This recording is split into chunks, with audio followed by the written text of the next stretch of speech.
Olá, este é o Literatura Miojo e hoje falaremos sobre a obra Fragmentos do filósofo grego Heráclito de Éfeso. Oi, pessoal. E olha, hoje o desafio é grande, porque não é um livro, né? Um texto com começo, meio e fim. Nem de longe.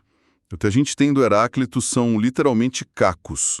São citações que outros autores fizeram séculos depois que ele viveu, lá por 500 a.C. Exato. Não é à toa que ele ganhou o apelido de O Obscuro. Os textos dele são quase enigmas. Frases curtas e muito, muito densas. Pois é, e essa é a nossa missão aqui hoje. Vamos tentar montar esse quebra-cabeça, juntar essas peças para ver que imagem do universo ele estava tentando nos mostrar. E acho que é uma boa forma de entender por que um pensamento tão antigo, tão fragmentado, ainda provoca tanto a gente. Perfeito. E por onde a gente começa a montar esse quebra-cabeça? Qual seria a primeira peça? A peça central, sem dúvida, é um conceito que ele chama de logos. Tudo gira em torno disso. Certo, o Logos. E ele já começa, assim, com o que parece uma grande frustração com todo mundo. Totalmente. O primeiro fragmento já diz: embora este Logos seja eternamente válido, os homens são incapazes de entendê-lo. Parece que ele está olhando em volta e pensando, gente, como vocês não estão vendo isso? É exatamente essa sensação. E ele continua dizendo que a maioria das pessoas vive como se tivesse uma inteligência particular, ignorando o que é comum a todos. E o que seria esse Logos? Não é só razão, né? Não, essa tradução é muito simplista. Para ele, o logos é a estrutura inteligente do cosmos. É o princípio que organiza tudo, a lógica por trás de todo o universo, uma lei universal que permeia cada coisa. E ele usa uma metáfora que eu achei incrível para explicar essa cegueira geral. A do sono. A do sono é ótima. Ele diz que quem está desperto compartilha um mundo comum, mas quem está dormindo, cada um se vira para o seu próprio mundo particular. Então o Logos seria esse mundo comum, a realidade de verdade. Exatamente. E a maioria de nós estaria sonhando, vivendo numa realidade meio particular, criada pelas nossas próprias opiniões. Uma espécie de sonambulismo existencial. Perfeito. Estar desperto seria perceber e viver de acordo com essa estrutura comum, o logos. Estar adormecido é viver iludido, achando que o seu sonho pessoal é a realidade toda. Ok, então o objetivo é acordar. Mas como?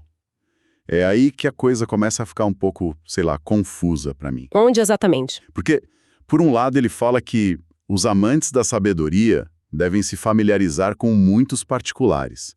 Ou seja, tem que estudar, conhecer muita coisa. Certo. Mas aí, logo em seguida, ele solta uma bomba. Muito aprendizado não ensina o entendimento. Peraí, acumular conhecimento é bom ou é ruim? Isso não é uma contradição? Parece, né? Mas essa aparente contradição é, na verdade, o centro da filosofia dele sobre o conhecimento. Ele está fazendo uma distinção chave. Entre o quê? Entre conhecimento e sabedoria. Acumular fatos, os muitos particulares, isso é o conhecimento, é ter informação. Mas a sabedoria é outra coisa. É entender o que fazer com a informação? É mais. É entender o princípio que une todos aqueles fatos. É compreender o logos. Ele usa uma analogia genial, a do garimpeiro. Ah, sim. Ele diz, os que buscam ouro cavam muita terra e encontram pouco. Que imagem poderosa. A gente hoje, com a internet, vive cavando montanhas de terra, de informação. Exatamente. E encontrando pouquíssimo ouro. A sabedoria não é ter mais terra, mais informação. É achar o ouro, o padrão que conecta tudo. E onde ele sugere que a gente comece a cavar? Aí vem a parte mais interessante. Não é fora, não é em livros ou em mestres. Ele diz de forma muito direta, eu me procurei. Uau! E completa em outro fragmento. A todos os homens pertence o conhecer-se a si mesmos. A busca pelo logos universal começa com um mergulho interno. A ferramenta é a autoanálise. Entendi. O caminho para o padrão universal passa pelo autoconhecimento. E qual a característica principal desse padrão? Acho que agora a gente pode ir para a ideia mais famosa dele. A de que tudo flui. Exato. O Panta Rei.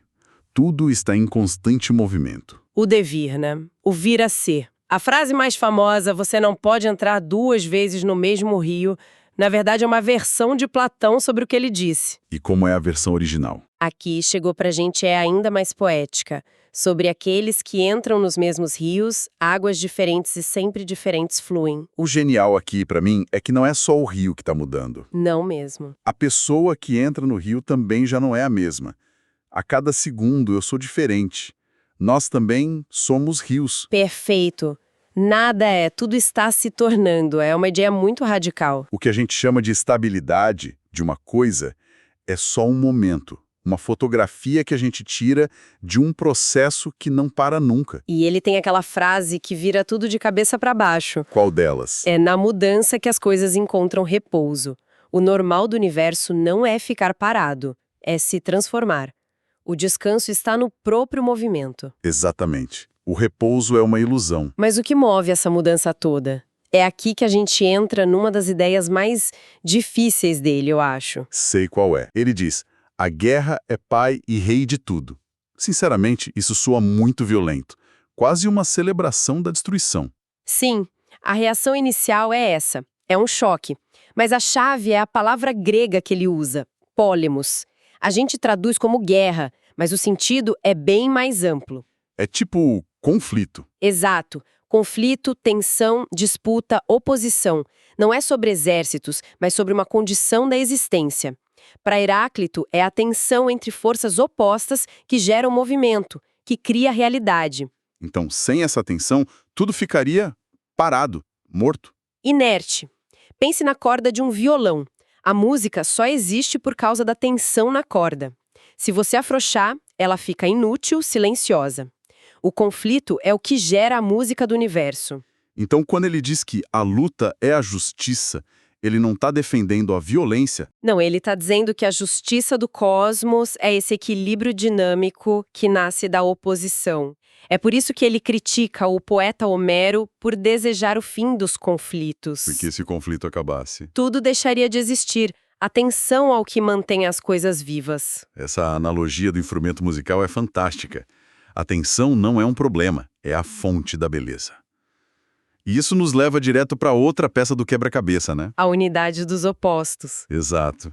Se o conflito é o motor, então os opostos não são inimigos. São parceiros. São parceiros de dança. É uma das ideias mais brilhantes dele.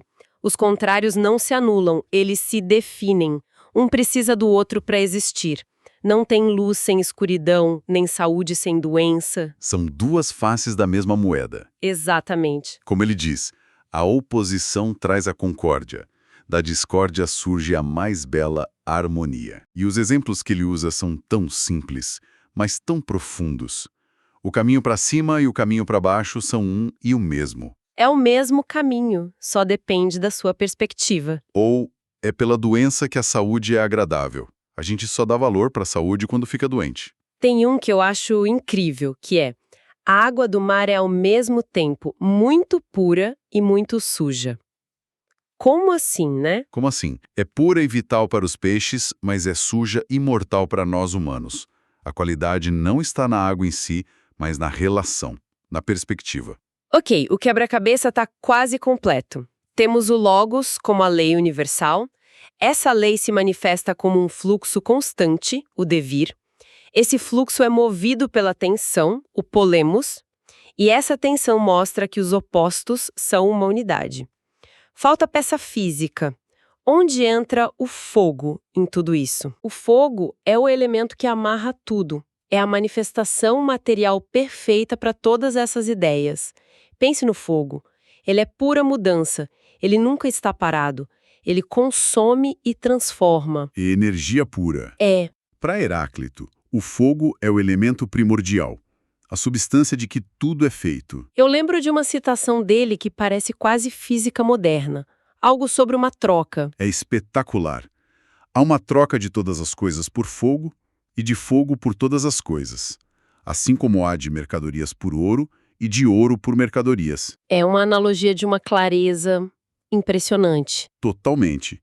Assim como o ouro é o padrão de valor para tudo, o fogo é a energia cósmica fundamental. o padrão ouro do universo. Tudo vem dele e tudo volta para ele. Então o universo, para ele, não foi criado por um Deus. Não. Ele afirma que o cosmos não foi criado por nenhum Deus ou homem, mas sempre foi e será um fogo sempre vivo. O universo é um grande organismo pulsante, uma fogueira cósmica que nunca se apaga. Uau! Então todas as peças se encaixam. O fluxo, o conflito, a unidade dos opostos, são todas descrições de como esse fogo sempre vivo se comporta. Exatamente. E a mensagem final, o ponto de chegada de tudo isso, seria uma de unidade. Ele resume tudo naquele fragmento. Ouvindo não a mim, mas ao Logos, é sábio reconhecer que todas as coisas são um. Esse é o clique, o momento em que a ficha cai. A sabedoria é essa, é ir além da ilusão de que as coisas estão separadas e perceber a unidade fundamental por trás de tudo. É ver a ordem no caos. É ver a música na tensão, a permanência na mudança, a unidade nos opostos. É finalmente acordar para o mundo comum, pro Logos. E essa busca por uma unidade, por uma teoria de tudo, é algo que a gente persegue até hoje, né? Na ciência, na filosofia. Com certeza, é impressionante como essas ideias, vindas de cacos de 2.500 anos atrás, continuam tão vivas e relevantes. Totalmente. E talvez isso nos deixe com uma provocação final, uma pergunta que o próprio Heráclito deixa no ar. Ele nos avisa. Ele diz que a natureza ama se esconder. E que nossos sentidos podem ser más testemunhas. Exato. Então, se a realidade de verdade, o Logos, está oculta por natureza, e se a gente não pode confiar totalmente nos nossos sentidos para encontrar essa realidade, como a gente pode ter certeza de alguma coisa? Será que a gente está fadado a viver dormindo, cada um no seu sonho? Ou será que existe, de fato, um jeito de despertar e ver as coisas como elas realmente são? Fica aí a reflexão. Esse foi o Literatura Miojo. Rápido, mas com gosto de quero mais. Todas as terças e quintas, às 10 horas, uma obra nova. Curtiu? Então procure a obra original e experimente a leitura completa, pois nada substitui a leitura de um bom livro. A literatura te espera sem pressa, mas com prazer.